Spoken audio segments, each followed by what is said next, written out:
नमस्कार. सखी सह्याद्री कार्यक्रमामध्ये सर्वांचं मनापासून स्वागत.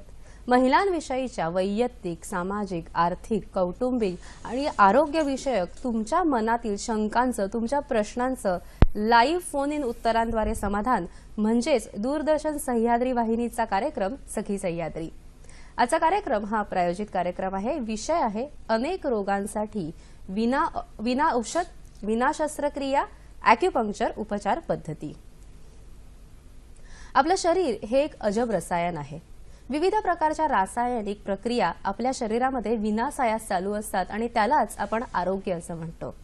मात्र जेव्हा आपण आजारी पडतो तेव्हा रासायनिक औषधांशिवाय, ऑपरेशनशिवाय आपले आजार बरे होऊ शकतात हे आपल्याला माहीतच नसतं. शरीरातील काही विशिष्ट बिंदूंवर उपचार करून विना औषध, विना शस्त्रक्रिया, ॲक्युपंक्चर उपचार पद्धती अतिशय प्रभावीपणे आपल्याला मदत करत असते. कशी ते आजच्या कार्यक्रमातून आपण जाणून घेणार आहोत. या विषयावर आपल्याला मार्गदर्शन करणार आहेत ज्येष्ठ ॲक्युपंक्चर तज्ज्ञ डॉक्टर पी.बी. लोहिया आणि डॉक्टर सचिन लोहिया.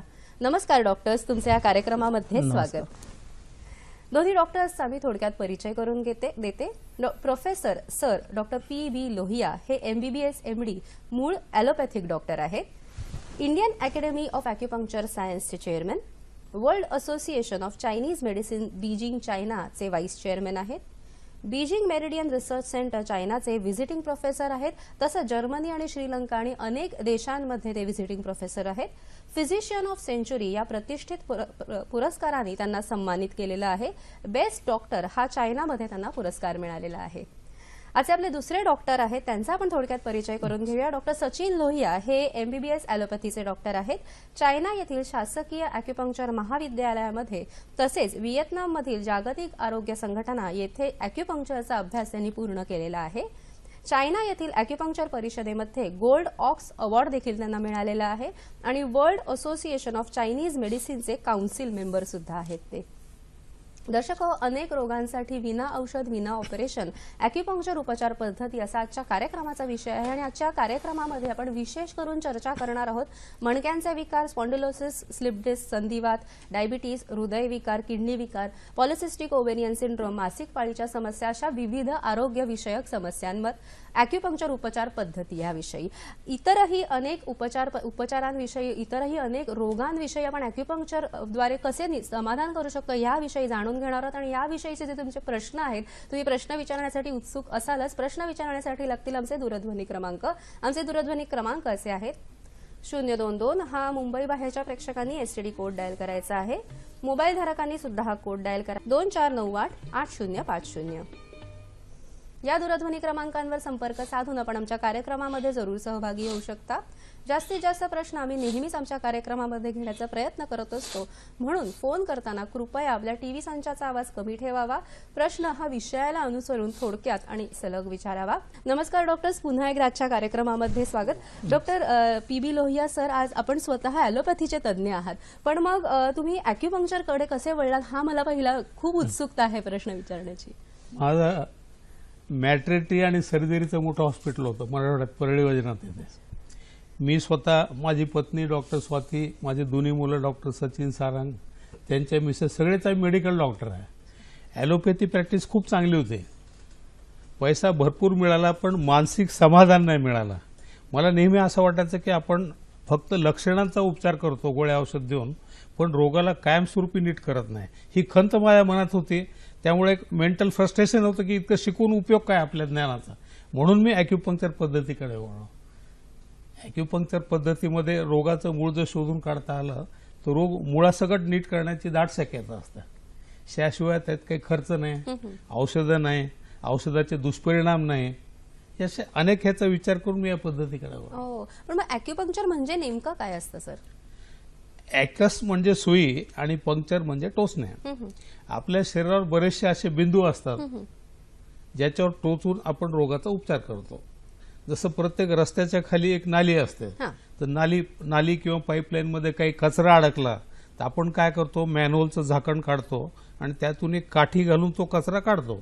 तसं आपल्या त्वचेच्या खाली मेरिडियन लाईन असतात पाईपलाईन सारख्या, त्यातून चेतना प्रवाह वाहत असतो. आपल्या शरीरात जी ऊर्जा आहे, चेतना आहे, त्याचा प्रवाह होत असतो.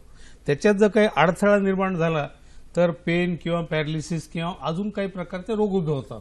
तर आम्ही काय करतो, ॲक्युपंक्चर पॉईंट हा मॅन्युअल सारखा असतो.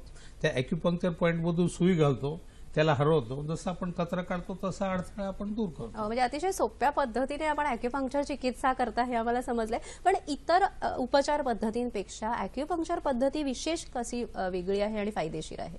नाही, विशेष सगळ्यात महत्वाचा फायदा की औषध कुठलंच नाही, ड्रगलेस थेरपी. आजकाल खास करून ॲलोपॅथीत आम्ही केमिकल वापरतो आणि केमिकल असल्यामुळे त्याचे बरेचसे साईड इफेक्ट असतात. खास कारण प्रत्येक केमिकल जे आम्ही घेतो, प्रत्येक औषध जे गोळी खातो आम्ही, ती आपल्या किडनीला आणि लिव्हर दोन्हीला काही प्रमाणात डॅमेज करत असते.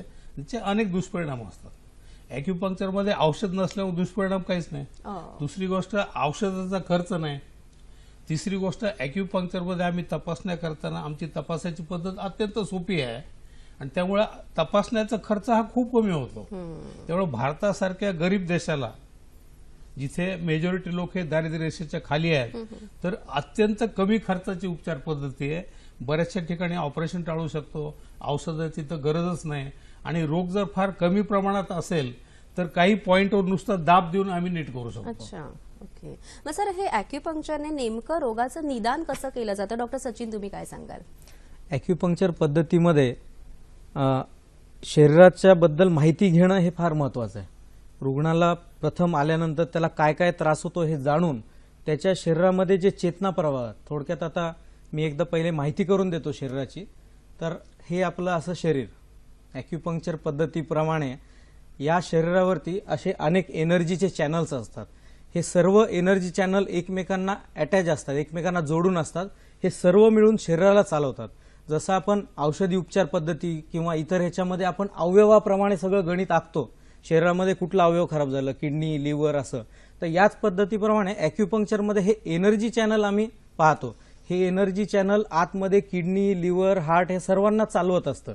तर ह्याच्यामध्ये कुठलं एनर्जी चॅनल प्रभावित झालंय ज्याच्यामुळे किडनी खराब झाली, किंवा कुठलं एनर्जी खराब झालं ज्याच्यामुळे हृदयावर परिणाम झाला, किंवा कुठलं एनर्जी चॅनल खराब झालं ज्याच्यामुळे गुडघेदुखी आहे किंवा स्लिप डिस्क झालं, हे सगळं आपण त्याचं कारण शोधतो. असं नाही की गुडघेदुखीचा एक पेशंट आहे तर सगळ्यांना जसं आपण एकच औषध किंवा पेनकिलर देतो तसं ह्याच्यामध्ये नाहीये. त्या रुग्णाला सगळे प्रश्न विचारून त्याच्यामध्ये त्याला मुख्य काय तक्रार आहे आणि कशामुळे झाली असावी हे आपण प्रामुख्याने नाडी परीक्षेप्रमाणे जाणून घेतो. पहिले नाडी, रुग्ण आल्यानंतर त्याची नाडी परीक्षा करून त्याच्या आतमध्ये शरीरामध्ये कुठले चॅनल्स वीक आहेत, कशामध्ये उष्णता वाढलेली आहे हे आपण पाहतो. त्याच्यानंतर आपण जीभ पाहतो. जिभेवरून पण बरेचसे लक्षणं शरीराचे लक्षात येतात की त्याच्यामध्ये उष्णता आहे का, त्याच्यामध्ये विकनेस आहे, पचनक्रियेचा दोष आहे. त्याच्यामध्ये जिभेचे विविध रंग असतात, पांढरा, हिरवा, पिवळा, त्या पद्धतीने, किंवा त्याच्या बाहेरच्या रेषा आहेत ते रेड आहेत का, किंवा त्याला सूज आहे का, त्याप्रमाणे त्या बॉडीच्या सिस्टीममध्ये काय फॉल्ट आहे. जोपर्यंत तुम्ही अंतर्गत सिस्टीमचा प्रॉब्लेम सॉल्व्ह करणार नाही तो प्रॉब्लेम सारखा सारखा येत राहणार. मग आपण काय करणार की आजार हा नेहमी मॅनेजच होईल, म्हणजे तात्पुरता उपाय होईल. आतमधून तुम्ही त्याचा मूळ शोध घेतला तर फक्त मॅनेज नाही तर आपण त्याला ट्रीट करू, म्हणजे त्याच्यावर उपचार करू. हे फार महत्वाचं आहे. या पद्धतीमध्ये हे फारच महत्वाचं आहे. तुम्हाला ह्याच्यामधून रोगातून मुक्ती मिळणं हे आमचं सगळ्यात पहिले उद्देश आहे. निश्चितच, म्हणजे रोगाला समूळ उच्चाटन करणं, फक्त ते लक्षण आहे त्याला ट्रीट न करता पूर्ण रोग शरीरातून कसा बरा होईल ह्याविषयी अजून काय सांगू शकाल? ॲक्युपंक्चर उपचार पद्धती नेमकी कशी असते आणि त्याचा अवधी किती लागतो? डॉक्टर सचिन, काय सांगाल? ॲक्युपंक्चर उपचार पद्धतीमध्ये सरांनी जसं सांगितलं की ॲक्युपंक्चर म्हणजे निडल पंक्चर करायची असते. तर ह्याच्यामध्ये ही प्रत्येक रुग्णाला अशी एक वेगळी निडल वापरली जाते. हे सेपरेट पॅकिंगमध्ये असतं, त्याचं सील पेशंट समोर फोडण्यात येतं. ह्याच्यामधली ही निडल जी आहे ही जसं ॲलोपॅथीचं injection needle ethyl oxide sterilise असतं तसं ही स्टरलाइज निडल आहे. तर ही निडल जसं आता एक पॉइंटवर दाखवतो मी, हा बिंदू आहे ज्याला आम्ही LI4 म्हणतो किंवा चीनी भाषेमध्ये ह्याला हेगू किंवा होकू म्हणतो. तर या पॉइंटला आपण ही निडल अशी लावतो. आता मला ही निडल लावण्यात आली. ही निडल अतिशय सूक्ष्म आहे, आपल्या केसासारखी बारीक आहे. तर ह्याचा जास्त वेदना होत नाहीत किंवा हे काढल्यानंतर अगदी तिथनं ब्लड पण येत नाही, कारण की ह्याच्यामध्ये औषध जाण्यासाठी छिद्र नाहीये. या निडलचा उद्देश एवढाच आहे की मी पहिले जे तुम्हाला शरीर दाखवलं त्याच्यावरती जे चेतना प्रवाह आहेत, एनर्जी चॅनल आहेत, त्याच्यामध्ये जो अडथळा आहे तो काढणे. तिथं निडल लावल्या कारणाने शरीर जागरूक होतं आणि इथलं जो पॉइंट आहे तो स्टिम्युलेट होतो आणि तो जो पॉइंट आहे, एखादी गोळी आपण जशी झोपेसाठी घेतो तसं काही पॉइंट असतात ज्याच्याने झोप येऊ शकते, काही पॉइंट असतात वेदनामुक्तीसाठी, त्या ठिकाणी आपण ते पॉइंट्स लावतो, ज्याच्या कारणाने ते पॉइंट सुद्धा जसं औषधाची गोळी झोप आणते किंवा वेदनामुक्ती देते तसे ते पॉइंट्स झोप येण्यासाठी, वेदनामुक्तीसाठी, पोटाचे, किडनीचे, लिव्हरचे कशाचे विकार असतील त्याच्यासाठी ते उपयुक्त ठरतात. निश्चित सर. आणि आपल्याला पहिला प्रश्न आलेला आहे. अशोक ठाकरे प्रश्न विचारतायत नाशिकवरून. नमस्कार. हॅलो. मी हा, नमस्कार. ठाकरे बोलतोय नाशिकवरून. आणि माझ्या मिसेस पॅरालिसिसचा मागे स्ट्रोक येऊन गेला. एक साईडचा डोळा या साईडला पूर्ण उजव्या साईडला आलेला आहे. 14 ऑगस्टला झालं साधारण. तर इथे एमडी डॉक्टरना दाखवलं, त्यांनी गोळ्या औषधं देऊन 3 दिवसाचा कोर्स केलेला आहे.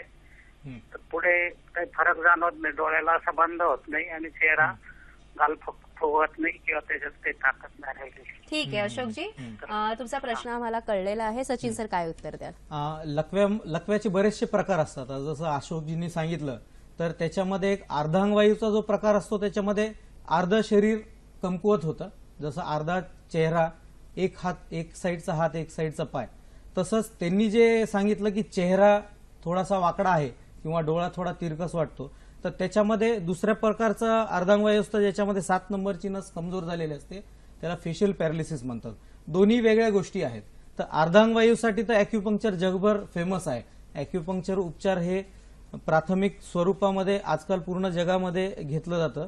अर्धांगवायू झाल्याबरोबर 2 ते 5 दिवसामध्ये जर ट्रीटमेंट सुरू केली तर साधारण 15 दिवसामध्ये रुग्ण 90% नीट होऊन जातो. जुना झाला अर्धांगवायू त्याच्यानंतर मेंदू जो कमकुवत पडलेला आहे त्याला पुन्हा स्वबळावर येण्यासाठी थोडा वेळ लागतो. तर त्याच्यामुळे एक साधारण 4-6 महिन्याचा पण अवधी धरतो. प्रत्येक महिन्यामध्ये एक 5 ते 10 दिवस ट्रीटमेंट देऊ शकतो आपण. औरंगाबाद येथे रुग्णालयात राहण्याची सोय आहे. राहण्याचा खर्च नाहीये, फक्त उपचाराचा खर्च लागतो. त्या पद्धतीने तुम्ही तिथं जाऊन अर्धांगवायूसाठी उपचार घेऊ शकता. त्याचप्रमाणे चेहऱ्यावर जो लकव्यासारखं झाला असेल किंवा डोळ्याचा जो प्रॉब्लेम आहे तर आतमधून पण काही त्याच्या मांसपेशींमध्ये बदल झाला असेल, त्याच्यामुळे तो तिरकस झाला असेल, त्याचा थोडा अतिरिक्त अभ्यास करून त्याप्रमाणे आपल्याला योग्य उपचार असा करता येईल. म्हणजे फेशियल पॅरालिसिस असो किंवा हेमिप्लेजिया असो, ह्याच्यावर अॅक्युपंक्चर उपचार पद्धती हमखास आणि द ट्रीटमेंट अशी आपण नक्की म्हणू शकतो. जेवढा ताजा असेल तेवढं फास्ट होणार. निश्चित सर. आता तुम्ही जे निडल थेरपी दाखवली, सुई दाखवली, अनेकांना, मला वाटतं दर्शकांना हा प्रश्न असेल की सुई म्हटली ना की प्रचंड भीती वाटते, बाबा ती सुई वगैरे नको मला, इतर काही उपाय आहे का? काय सांगाल सर? तसं पाहिलं तर सुई ही एकदम सूक्ष्म आहे, केसाप्रमाणे आहे. लावताना मी स्वतःला लावून दाखवली. माणसाला जास्तीत जास्त भीती स्वतःवरच काहीतरी करण्याची वाटत मला तर काही वाटली नाही. पूर्ण जगामध्ये जी प्रसिद्ध उपचार पद्धती आहे ही ती निडलचीच उपचार पद्धती आहे, ज्याच्यामध्ये काही पॉइंट्स वरती आपण हे सूक्ष्म निडल लावून उपचार करतो. त्याचे रिझल्ट पण फार फास्ट येतात. चीनमध्ये खूप जास्त वापरण्यात येतात. माझ्याकडे प्रत्येक महिन्यामध्ये एवढे सर्व सेंटर्स मिळून 700-800 रुग्ण होतात. आजपर्यंत कोणाला अशी काही खास भीती वाटली नाही. 2-2 वर्षाची मुलं अगदी हसत खेळत उपचार घेतात. आपल्याला पुढचा प्रश्न आहे. संभाजी गायकवाड प्रश्न विचारतायत गोव्यावरून. नमस्कार. नमस्कार. हा, नमस्कार. हा, नमस्कार मॅडम. मी संभाजी गायकवाड ओल्ड गोव्यान बोलतोय, गोवा. मला प्रॉब्लेम असा आहे की मला कावीळ झाली, 1 महिना झालं मला जेवण जात नाहीये. बरोबर, पुढे विचारा. आणि त्याच्यामुळे माझं विकनेस आलाय. फक्त 1 महिना झालं पाणी सुद्धा जात नाही. जर पाणी मी गार पाणी घेतलं तर माझं वॉमिटिंग होतंय, उलटी होते. आणि त्याच्याप्रमाणे जेवण मी फक्त फळाच्या ज्यूसवर आहे आणि मला चालताही फारसं येत नाही. आणि खूप विकनेस मला जाणवते. किती दिवसाचं असं होईल. मी ॲलोपॅथीची ट्रीटमेंट घेतलेली आहे, पण ते बी कॉम्प्लेक्स गोळी आणि अँड्रेसन अशा प्रकारची गोळी आहे. ॲलोपॅथीच्या तज्ञांना मी दाखवलं तर ते म्हणतायत ही या गोळ्यांना ह्यानं होऊन जाईल. मला खूप काळजी वाटते. कृपया मला उत्तर मिळावं एवढीच अपेक्षा. धन्यवाद. कावीळ हे जे असतं त्याला आपण व्हायरल हिपॅटायटिस म्हणतो आणि हे व्हायरल इन्फेक्शन असल्यामुळे ॲलोपॅथीत त्याला ट्रीटमेंट नाही. तर ॲक्युपंक्चरमध्ये आम्ही काय करतो की शरीराची प्रतिकारशक्ती वाढवतो आणि लिव्हरची एनर्जी वाढवतो. त्यामुळे कावीळ सुद्धा ॲक्युपंक्चरमध्ये चांगली होऊ शकते. ओके. आमच्याकडे नाशिकला एक पेशंट होता, त्याला कावीळमुळे पुढे त्याचं लिव्हर खराब झालं, लिव्हर सिरोसिस. बॉम्बे हॉस्पिटलमध्ये ऍडमिट केलं होतं. 15 दिवस त्याने ते पोट असं एवढं मोठं झालं होतं, पाय असे झाले होते. तर बॉम्बे हॉस्पिटलने सांगितलं की आता वाचणार नाही, ह्याला घरी घेऊन जा. नाशिकचा पेशंट होता. तर त्याला मी ॲक्युपंक्चर केलं आणि 10 दिवसाच्या आत त्याचं हे जे गर्थ होतं, ॲब्डोमिनचं गर्थ, डेरी 22 सेंटीमीटर कमी झाली. त्याचं वजन 15 किलो कमी झालं. पेशंट आला तेव्हा त्याला बसता येत नव्हतं, एवढं मोठं पोट होतं. आमच्याकडे 10 दिवसात तो बसायला लागला, उडबशा करायला लावला आणि सायकलवर बसून त्याच्या ऑफिसमध्ये सगळ्याला जाऊन भेटून आला. बरोबर. आपल्याला एक फोन आलेला आहे, आपण फोन घेऊया. आदेश कोठारी प्रश्न विचारतायत पनवेलवरून. नमस्कार. नमस्कार मॅडम. आमचा प्रश्न असा आहे की हा जे ॲक्युप्रेशर आहे हा स्किन डिझीजवर किंवा आपलं एक्झिमा जे असतो ते क्युरेबल असू शकतो, कारण वर्षानुवर्ष माझ्या आईला ते आहे आणि ते या ॲक्युप्रेशरने क्युअर होऊ शकतो का? ठीक आहे, धन्यवाद. छान प्रश्न विचारलाय. सचिन सर काय सांगाल? स्किन डिसीजवरती ॲक्युपंक्चर निश्चितच कामात येतं. एक्झिमा म्हणजे शरीरभर खाज येत असेल किंवा काही पॅचेसमध्ये खाज येत असेल तर ह्याचे बरेचसे प्रकार असतात. Dermatitis, eczema, psoriasis. तर ह्याच्यामध्ये शरीरावरची जी कातडी आहे त्याचं लवकर त्याच्यामध्ये जे सेल्स असतात ते एकावर एक थर साचतं आणि तिथे खाज येत राहते. काही लोकांना अगदी रक्त पण येतं त्याच्यातनं. तर ह्यासाठी आपण ॲक्युपंक्चर पद्धतीप्रमाणे त्याचं कारण शोधू शकतो. मी जसं तुम्हाला सांगितलं की आम्ही नाडी परीक्षा किंवा जिभेच्या परीक्षणाप्रमाणे ते शोधतो. ॲक्युपंक्चर प्रमाणे आपलं जे लंग्स आहे, लंग्स जे आहेत, फुफ्फुस, ते शरीराच्या कातडीला एनर्जी सप्लाय करतं. अनेक केसेसमध्ये फुफ्फुसामध्ये एनर्जी खूप जास्त झाली, हीट जास्त झाली, त्याच्यामुळे ते खाजवतं जास्त. तर ह्या फुफ्फुसांमध्ये एनर्जी जास्त का झाली? प्रतिकारशक्तीचा दोष आहे किंवा अंतर्गत जेवढे अवयव आहेत, लिव्हर आहे, किडनी आहे, हार्ट आहे आणि फुफ्फुस आहे, तर अंतर्गत अवयवांमध्ये कुठं प्रॉब्लेम झालेला आहे, कुठं डिसहार्मोनी क्रिएट झाली, हे शोधून त्या लंग्समध्ये हीट का वाढली आहे ते शोधावं लागतं. लंग्समधली हीट आम्ही एक पॉइंट असतो त्याच्यातनं ब्लड काढतो आणि दुसऱ्या पॉइंटला देतो. त्याच्याने लागली शरीराची प्रतिकारशक्ती वाढण्यासाठी मदत होते. त्याच्याने तुम्हाला गुण लवकर दिसू शकेल, परंतु दीर्घकालीन उपयोगासाठी त्याच्यामध्ये पेशंटला तपासून त्याच्यामध्ये उपयुक्त असे 8-10 ॲक्युपंक्चरच्या बिंदूंवर मी उपचार करू शकेल. त्याच्याप्रमाणे त्या रोगाला आपण थांबवू शकतो किंवा बरं करू शकतो त्या पद्धतीने. निश्चितच. आणि मगाशी आपल्याला एक प्रश्न आलेला तेव्हा आपण हेमिप्लेजिया किंवा चेहऱ्याचा जो लकवा आहे त्याविषयी ॲक्युपंक्चर अतिशय प्रभावी आहे असं तुम्ही सांगितलं. डॉक्टर लोहिया, जेव्हा ऍक्सिडेंट होतो सर किंवा स्पायनल कॉर्ड इंजुरी होते आणि तेव्हा जो पॅरालिसिस वगैरे येतो त्याच्यासाठी पण काही उपचार आहे का? मी एक इंटरेस्टिंग केस सांगतो. औरंगाबाद जवळ गंगापूर नावाचं गाव आहे. तिथे किराणा दुकानदार आहे सारडा म्हणून, 32 वर्षाचा, मोटरसायकलचा ऍक्सिडेंट झाला आणि 12व्या नंबरच्या मणक्याचे D12 6 तुकडे झाले. स्पायनल कॉर्ड पूर्ण त्याचा डॅमेज झाला. दोन्ही पाय लुळे झाले. लघवीचा कंट्रोल केला, शौचाचा कंट्रोल केला. एका हॉस्पिटलमध्ये ऍडमिट झाला.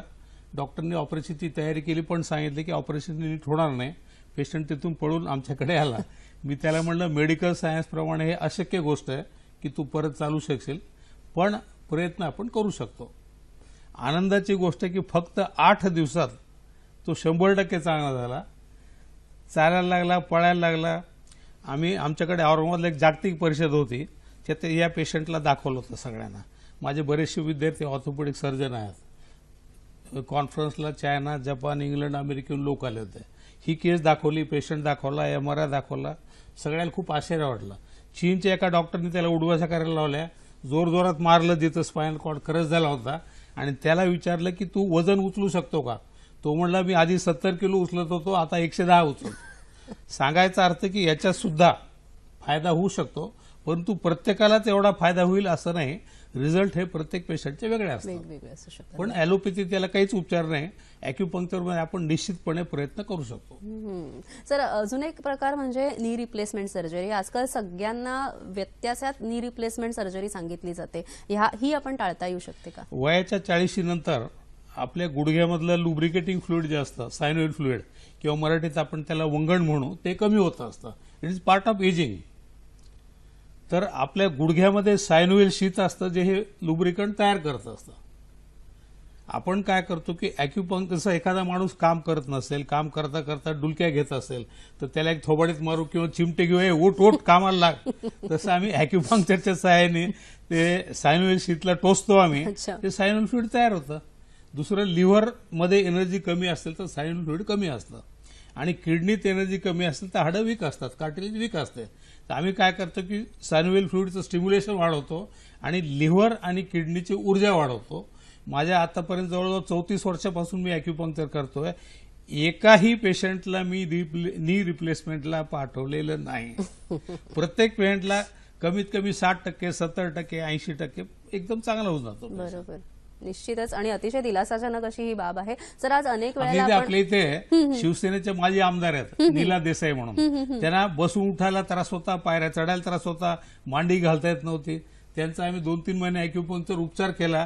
आज त्या 100% चांगले आहेत आणि पक्ष कार्यात पहिल्याप्रमाणे ऍक्टिव्ह आहेत. हा, म्हणजे हे पण फार महत्वाचं आहे की फक्त बरं नाही तर सक्रिय कार्य करणं, म्हणजे quality of life is also improved. त्यांचं वय 70 वर्ष आहे. हो, किती छान. सर, अनेक वेळेला ना आजकाल लहान तरुण वयात सुद्धा मानेचे सर्वायकल स्पॉन्डिलोसिस आहे किंवा कंबरदुखी आहेत, अनेक असे आजार तरुणांना सुद्धा होत असतात. तर ह्याच्याविषयी काही आपण करू शकतो का?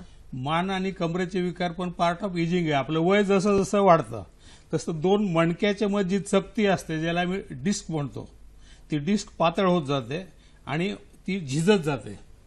मणके पण झिजत जातात. मग जास्त झीज झाली की ते डिस्क मधला न्यूक्लियस रप्चर होतो आणि बाहेर येतो, प्रोट्रूड होतो, आणि आपल्या स्पायनल कॉर्डला मग तो दाबतो. स्पायनल कॉर्डला किंवा नर्व्ह रूटला. जर हे मानेच्या मणक्यात झालं तर हात दुखतो किंवा हातात मुंग्या येतात. कमरेच्या मणक्यात झालं तर पाय दुखतो किंवा पायात मुंग्या येतात. याला मी ॲलोपॅथीमध्ये स्लिप डिस्क म्हणतो. ॲलोपॅथी सुरुवातीला आम्ही पट्टा देतो, गोळ्या खाऊ घालतो, ट्रॅक्शन देतो, नंतर ऑपरेशन करायला सांगतो. पण हे ऑपरेशन अतिशय रिस्की असतं. ह्याचे कॉम्प्लिकेशन्स होऊ शकतात ऑपरेशनचे. ॲक्युपंक्चरमध्ये कुठलंही ऑपरेशन न करता आम्ही काय करतो की त्या ठिकाणी जी ह्याचा न्यूक्लियसचा तुकडा जो शिरेला किंवा स्पायनल कॉर्डला दाबतोय, त्या ठिकाणी आम्ही लुब्रिकंट वाढवतो. त्या तुकड्याची वर जी सूज आली ती कमी करतो, आणि त्या ह्याचा दाब कमी झाल्यामुळे पाय दुखणे किंवा हात दुखणे, मुंग्या येणं हे एकदम नीट होऊन जातं. मला स्वतःला L5S1 मध्ये इतका सिव्हिअर स्लीप डिस्क होता की हैदराबादच्या एअरपोर्टला मी कोलॅप्स झालो. मला उठताच येत नव्हतं. अक्षरशः मला उचलून विमानात टाकावं लागलं. आज मी 100% चांगला आहे. मला 2 वेळेला फूड ड्रॉप झाला होता. फूड ड्रॉप म्हणजे पाय असा करता येत नाही स्लीप डिस्कमुळे. मी पूर्ण चांगला झालो. असे आमचे शेकडो पेशंट आहेत की ह्याच्यात सुद्धा जसं गुडघ्यासाठी कोणाला ऑपरेशनला पाठवलं नाही, तसं कमरेसाठी सुद्धा कोणाला पाठवलं नाही. हैदराबादला आमच्याकडे एक पेशंट होता, VIP पेशंट, ज्याला L4, L5 मध्ये सिव्हिअर स्लीप डिस्क होते. त्याला असं कुशीवरून वळता येत नव्हतं. हैदराबादच्या सगळ्या डॉक्टरांनी सांगितलं की ऑपरेशन करावंच लागेल. ऑपरेशनला तो भीत होता. माझ्याकडे स्ट्रेचरवर त्याला आणलं. बिलीव्ह मी त्याला पाहिलं आणि डायरेक्ट म्हणलं की तुला घर को आपको भागते जाना है की चलते जाना. He could not believe. फक्त 3 ठिकाणी मी पॉइंट लावले आणि 5 मिनिटात त्याला चालायला लावलं आणि उडूबशा करायला लावल्या. पण हा सिम्प्टोमॅटिक इफेक्ट आहे. त्याला ऑपरेशन टाळण्यासाठी पुढे आम्ही 3-4 महिने ट्रीटमेंट दिली. बरोबर. सांगण्याचा अर्थ स्लीप डिस्कचं ऑपरेशन आपण टाळू शकतो. हो, एक्सेलेंट सर. आणि अँकलोजिंग स्पॉन्डिलोसिस हा जो एक विचित्र प्रकार असतो की ज्याच्यामध्ये वेदना तर अत्यंत असतात, इतरही अनेक शारीरिक प्रॉब्लेम्स सुद्धा असतात, याविषयी काही आपण ट्रीटमेंट देऊ शकतो? अँकिलोजिंग स्पॉन्डिलोसिसमुळे कॅल्शियम डिपॉझिशन होतं. डिस्कमध्ये होतं, डिस्क स्पेसमध्ये होतं, लिगेमेंटमध्ये होतं. त्याच्यामुळे हाडाला हाडं असे चिटकतात, मणक्याला मणके असे चिटकतात, आणि त्यामुळे असा पाठीला असा बाक येतो. त्याला म्हणतात अँकिलोजिंग स्पॉन्डिलोसिस. बऱ्याच वेळेला इथं C1 C2 जर चिटकला तर ही मान अशी करता येत नाही. म्हणजे पेशंटला इकडे पाहायचं असेल तर तो असा पाहतो. हा, तर याला सुद्धा ॲलोपॅथीत आम्ही काही नाही करू शकत, पेन किलर देतो फक्त.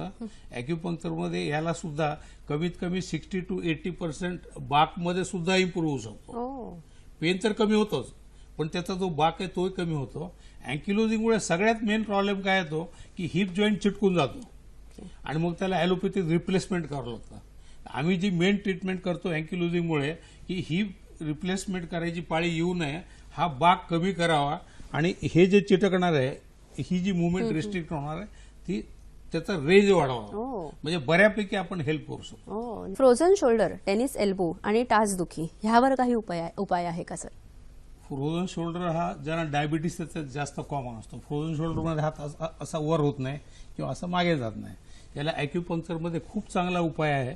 आमच्याकडे औरंगाबादला आमच्या मुकुंदवाडीमध्ये एक महिला होते, तर तिचा उजवा हात काहीच काम करत नव्हता, म्हातारी बाई. त्यामुळे सून फार नाराज होते. ते माझ्याकडे घेऊन आली. तिला फक्त एक निडल लावली, स्टमक 38 पॉईंट पायावर असतो, एक सुई लावली आणि बिलीव्ह मी 5 मिनिटात तिचा हात पूर्ण फिरायला लागला. दुसऱ्या दिवशी सकाळी सून पेढे घेऊन आली, माझ्या पाया पडली. पेशंटपेक्षा सूनच जास्त खुश होती, कारण सासू सकाळपासून कामाला लागली. टेनिस एल्बोचं म्हणाल तर टेनिस एल्बोमध्ये असं करताना या इथे पेन होतो. आमच्याकडे इतकीच पेरिऑस्टियल ॲक्युपंक्चर नावाचा प्रकार आहे. फक्त एका सिटिंगमध्ये कमीत कमी 80 ते 90% त्रास कमी होतो. टेनिस एल्बोचे खूप पेशंट आम्ही करतो. सर, आणि टाचदुखी हा पण एक प्रॉब्लेम असतो. टाचदुखीसाठी सुद्धा खूपच चांगला ट्रीटमेंट आहे. साधारणतः एक 15-20 सिटिंग दिल्या की 80% त्रास कमी होऊन जातो. अच्छा. आणि याशिवाय मग सकाळ संध्याकाळ गरम पाण्यात थोडं मीठ टाकायचं आणि पाय बुडून बसायचं. सर, आणि आता महिला विषयक आजचा आपला कार्यक्रम आहे, तर अनेक महिलांना मासिक पाळीच्या समस्या असतात किंवा पीसीओडी सारख्या समस्या असतात, सौंदर्याच्या विविध समस्या असतात, तर ह्यावर सुद्धा ॲक्युपंक्चर प्रभावी आहे का? मासिक पाळीमध्ये पाळी न येणं, ब्लिडिंग कमी होणं, ब्लिडिंग जास्त होणं आणि ब्लिडिंग इरेग्युलर होणं हे हार्मोनल बॅलन्स आणि इम्बॅलन्सशी संबंधित असतं. आणि ॲक्युपंक्चरच्या पद्धतीप्रमाणे लिव्हर आणि किडनी ह्या दोन्हीशी संबंधित असतं. तर मासिक पाळीचे विकारात आम्ही पेशंटला जसं सांगितलं, नाडी परीक्षा करतो, जीभ पाहतो, ॲक्युग्राफ काढतो आणि आम्ही त्याचं मूळ कारण शोधून काढतो की लिव्हरमध्ये प्रॉब्लेम आहे, किडनीमध्ये, आणि त्याच्यात आहे तो कशामुळे आहे. आणि सर्व प्रकारचे विकार आम्ही नीट करू शकतो. पाळी न येणं, कमी येणं, इरेग्युलर येणं. आणि पीसीओडीमध्ये जो मेन प्रॉब्लेम, पीसीओडी म्हणजे पॉलिसिस्टिक ओव्हरी, त्यात मेजॉरिटी लोकांना पाळीच येत नाही आणि आली तरी ओव्ह्युलेशन होत नाही. तर पीसीओडीला सुद्धा ॲक्युपंक्चरमध्ये खूप चांगला उपचार आहे. ॲक्युपंक्चरमुळे पाळी रेग्युलर येऊ शकते, लठ्ठपणा कमी होऊ शकतो आणि पीसीओडीच्या बायकांना कभी खुशी कभी गम सारखे अटॅक येत असतात. कधी खूप खुश आणि कधी खूप दुःखी असतात, तर ते सुद्धा ॲक्युपंक्चरने कमी करतात. ओके. इन्फर्टिलिटीसाठी ॲक्युपंक्चर खूप चांगला आहे, मेल इन्फर्टिलिटी किंवा फिमेल इन्फर्टिलिटी. आमच्याकडे औरंगाबादला एक पेशंट होता, त्याला ॲझोस्पर्मिया होता, म्हणजे शुक्रजंतू तयार होत नव्हते. खूप जुनी गोष्ट आहे. त्याला मी ॲक्युपंक्चर केलं, त्यावेळेला मी नवीन होतो ॲक्युपंक्चरमध्ये, प्रयोग म्हणून केला. 2 महिन्यात बायकोला गर्भधारणा झाली. त्याच्यानंतर आम्ही ह्याचं परत टेस्ट करून घेतले. याचं सीमेन ॲनालिसिस नॉर्मल होतं. 3 डिलिव्हरी आमच्या हॉस्पिटलमध्ये झाल्या, कारण त्यावेळेला माझं मॅटर्निटीचं हॉस्पिटल होतं आणि कुटुंब नियोजनचं ऑपरेशन सुद्धा आम्हीच करून केलं. निश्चित, म्हणजे अतिशय प्रभावी अशी ही इन्फर्टिलिटीसाठी सुद्धा चिकित्सा आहे सर. याचबरोबर आपण विविध हाडांचे विकार बघितले, महिलांच्या समस्या बघितल्या. तसंच सर, अनेक वेळेला म्हणजे रोगांमध्ये सर्वात महान आणि मोठा रोग म्हणजे डायबिटीसचे रुग्ण आज भारतामध्ये सर्वात जास्त प्रमाणात आपल्याला आढळतात. आणि डायबिटीस आणि त्याच्याबरोबर त्याचे होणारे कॉम्प्लिकेशन्स, ह्याविषयी आपण काही मदत करू शकतो का? तर डायबिटीस मेनली हा इट इज रिलेटेड टू पँक्रियाज. तर ॲक्युपंक्चरमुळे आपण पँक्रियाजला स्टिम्युलेट करू शकतो, ज्यामुळे इन्सुलिन शरीरामध्ये तयार होतं. आम्ही पेशंटचे औषध एकदम बंद करत नाही, पेशंटचे औषध चालू ठेवतो, त्याच्यावर ॲक्युपंक्चर देतो आणि नंतर जसं जशी ट्रीटमेंट पुढे जाईल तसं हळूहळू औषधाचा डोस कमी करतो. अच्छा. पण आम्ही जर हेरिडिटरी डायबिटीस असेल तर त्याला आयुष्यभर ॲक्युप्रेशर करायला सांगतो, पुढे घरच्या घरी उपचार करायला सांगतो. डायबिटीसमध्ये मेन प्रॉब्लेम हा कॉम्प्लिकेशन असतो. काही लोकांची किडनी खराब होते, काही लोकांना डोळ्यामध्ये रेटिनोपॅथी होते आणि काही लोकांना न्यूरोपॅथी म्हणजे पायाचे बोटं बधीर होतात, मुंग्या येतात. तर आमच्याकडे मेजॉरिटी लोक जे येतात ते ह्या कॉम्प्लिकेशन टाळण्यासाठी येतात आणि ॲक्युपंक्चरमध्ये खूप चांगले, म्हणजे आमच्याकडे मेन लोक जे येतात ते किडनी ट्रान्सप्लांट टाळण्यासाठी येतात. तर पेशंटचं क्रिएटिनिन जर 7-8च्या पेक्षा जास्त असेल किंवा युरिया जर 100-150च्या पुढे असेल तर ॲलोपॅथीमध्ये त्याला आम्ही ट्रान्सप्लांट किंवा डायलिसिस सांगतो. तर हे टाळण्यासाठी येतात आणि कमीत कमी 70% लोकात आम्ही हे टाळू शकतो. ॲक्युपंक्चर हे खूप इफेक्टिव्ह आहे किडनी फेल्युअरसाठी. अच्छा, म्हणजे किडनीच्या रुग्णांसाठी सुद्धा ॲक्युपंक्चर अतिशय प्रभावी आहे. तसंच अनेक वेळेला आपण आता बघितलं की अनेक शस्त्रक्रिया आपण टाळू शकतो. तशीच एक महत्वाची शस्त्रक्रिया म्हणजे हृदयविकारांविषयी, तर याविषयी काही आपण मदत करू शकतो का? आपल्या हृदयाला जी आर्टरी रक्त पुरवठे त्याला म्हणतात कोरोनरी आर्टरी. तर वय जसं जसं वाढतं तसं या कोरोनरी आर्टरी ज्या त्या बारीक होत जातात आणि त्याच्यामुळे ब्लॉक तयार होतात. एक ब्लॉक असेल तर ॲलोपॅथीत त्याला मी अँजिओप्लास्टी करतो, 3 किंवा जास्त असतील तर त्याला बायपास करतो. तर लोक जे आमच्याकडे येतात ते हे टाळण्यासाठी येत असतात. ओके. हृदयविकार सगळ्यात महत्वाचं म्हणजे लोकांना छातीत दुखलं की वाटतं हार्ट अटॅक आला, ते खोटं आहे. हृदयविकार सगळ्यात मेन आहे की पेशंटला खूप दरदरून घाम येतो. अच्छा. दुखतं कधी कधी इथं दुखू शकतं, कधी दातात, कधी पाठीत, कधी हातात, कुठे दुखू शकतं. तर लोक आमच्याकडे हे टाळण्यासाठी येतात ऑपरेशन. आणि एकदम चांगला इफेक्ट आहे. औरंगाबादला आमच्याकडे एक पेशंट आहे, तिला 3 आर्टरी ब्लॉक होत्या, 8-10 पावलं चाललं तर बसावं लागायचं. तिला डॉक्टरनी बायपास सांगितलं होतं. मी सुद्धा सांगितलं की ऑपरेशन कर, कधी जीव जाईल. ती बाई म्हणली मेली तर हरकत नाही, पण मी ऑपरेशन नाही करणार. आम्ही ट्रीटमेंट सुरू केली आणि 4 महिन्याच्या ट्रीटमेंट नंतर ती बाई 2 किलोमीटर तिच्या घरून आमच्या क्लिनिक पर्यंत पायी चालत येऊ लागली. तर बऱ्याच लोकांचं ऑपरेशन आम्ही टाळू शकतो. सर, अनेक वेळेला आपण डायबिटीज बघितला, किडनीचे विकार बघितले, त्याच्यानंतर आपण आता बघितलं की हृदयाच्या विकारांसाठी सुद्धा अतिशय प्रभावी आहे. तुम्ही सांगितलं की डायबिटीज मधलं कॉम्प्लिकेशन, डोळ्याचे जे प्रॉब्लेम्स असतात त्याच्यासाठी अतिशय प्रभावी आहे. इतर डोळ्यांचे विकार आहेत आणि कानामध्ये बहिरेपणा वगैरे येणं, ह्यावर पण प्रभावी आहे का? डोळ्याचे मेन जे विकार आहे अंधत्वाचे, एक आहे ऑप्टिक नर्व खराब होणे, ज्याला आम्ही ऑप्टिक ॲट्रोफी म्हणतो. बऱ्याच वेळेला हा ॲलोपॅथीच्या औषधाचा साईड इफेक्ट असतो किंवा ग्लॉकोमामुळे सुद्धा ऑप्टिक ॲट्रोफी होऊ शकते. तर ऑप्टिक ॲट्रोफी किंवा डोळ्याचा पडदा खराब झाला, रिटिना खराब झाला, तर त्यासाठी ॲक्युपंक्चरमध्ये निश्चितपणे आपण प्रयत्न करू शकतो. आणि कमीत कमी 60 ते 70% लोकांना बऱ्यापैकी दिसायला लागतं. तसंच कानाची ऑर्टरी नर्व जर खराब असेल तर कानामध्ये ट्रर असा आवाज येतो, ज्याला मी टिनिटस म्हणतो, आणि कमी ऐकायला येतं. याच्यात सुद्धा ॲक्युपंक्चरमध्ये बऱ्यापैकी चांगला उपचार आहे. आणि अंदाजे 70 ते 80% बहिरेपणाच्या रुग्णाला ॲक्युपंक्चरचा चांगला फायदा होतो. निश्चितच ॲक्युपंक्चर उपचार पद्धती ही अतिशय प्रभावी उपचार पद्धती आहे. याविषयीचाच आजचा आपला आरोग्य सल्ला आहे. काय आहे तो आपण थोडक्यात पाहूया. ॲक्युपंक्चर करण्यापूर्वी व केल्यानंतर 1 तास तरी कॉफी, चहा प्यायला, जड अन्न खाऊ नये. ॲक्युपंक्चर केलेल्या दिवशी मद्यपान करू नये. ॲक्युपंक्चर उपचार पद्धती दरम्यान 1 तास आधी व नंतर विश्रांती घ्यावी. आजचा कार्यक्रम तुम्हाला कसा वाटला हे जाणून घेण्याची सुद्धा आम्हाला उत्सुकता आहे. त्यासाठी आमचा पत्ता लिहून घ्या. तुमचा अभिप्राय आम्हाला जरूर कळवा. आमचा पत्ता असा आहे, आमचा ईमेल आहे facebook/sakhisahayadri.ed. ईमेल आहे sakhisahayadri@gmail.com.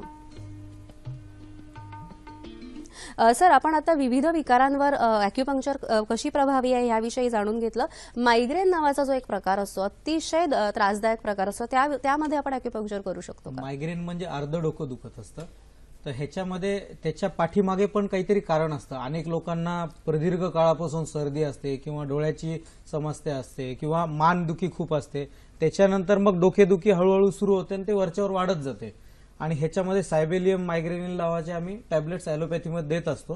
ते घेतल्याबरोबर तात्पुरतं बरं वाटतं. ॲक्युपंक्चर पद्धतीप्रमाणे आपल्याला त्याचं कारण शोधून काढायला लागतं. जनरली यकृतचं जे एनर्जी चॅनल असतं त्याच्यामध्ये हीट खूप जास्त झालेली असते, उष्णता जास्त झालेली असते. तर ती उष्णता आपण कमी केली, जसं औषधांनी लगेच डोकेदुखी बंद होते, तसं आपल्या उपचारांनी पण तात्काळ ती कमी करण्यात येऊ शकते. परंतु त्याच्या पाठीमागचं कारण आपण शोधून नीट केलं तर ते कायमचं जाऊ शकतं. माझ्याकडे एक औरंगाबादचा रुग्ण होता. तर तो म्हणला की सर, डोकेदुखी एवढी प्रचंड होते आणि एवढा जास्त राग चिडचिड होते की जोपर्यंत ही बरी होणार नाही मी लग्न करणार नाही. तर या रुग्णाला मी नीट केलं. साधारण मला 5-6 महिने लागले नीट करायला. एक 3 वर्षानंतर माझ्याकडे तो त्याच्या बायकोला आणि मुलीला घेऊन आला की या डॉक्टरमुळे मी लग्न केलं, नाही तर माझं मायग्रेन नीट झालं नसतं तर मी लग्न केलं नसतं.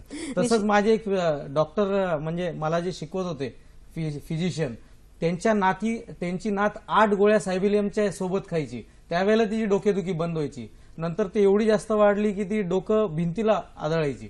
तर या मुलीला मी नीट केलं. आजही ती लग्न करून खुश आहे. म्हणजे मायग्रेन हे इनक्युरेबल, आणि अनेक लोकांना इनक्युरेबल म्हणलं जातं.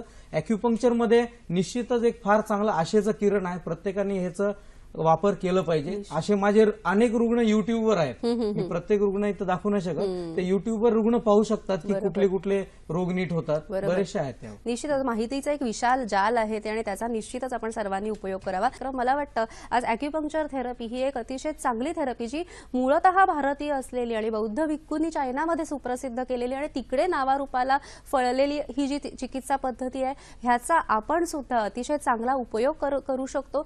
हा विश्वास, हा आत्मविश्वास आज सर्व दर्शकांमध्ये निश्चितच जागृत झाला असेल असं आज मला वाटतं. Doctor P B. Lohia, doctor Sachin Lohia असं मी इथे आलात आणि आमच्या दर्शकांना अॅक्युपंक्चर ही अतिशय सुंदर विना औषध विना शस्त्रक्रिया अतिशय प्रभावी उपचार पद्धती याविषयी माहिती दिली त्यासाठी दूरदर्शन आणि सखी सह्याद्री तर्फे तुमचे मनपूर्वक आभार. नमस्कार.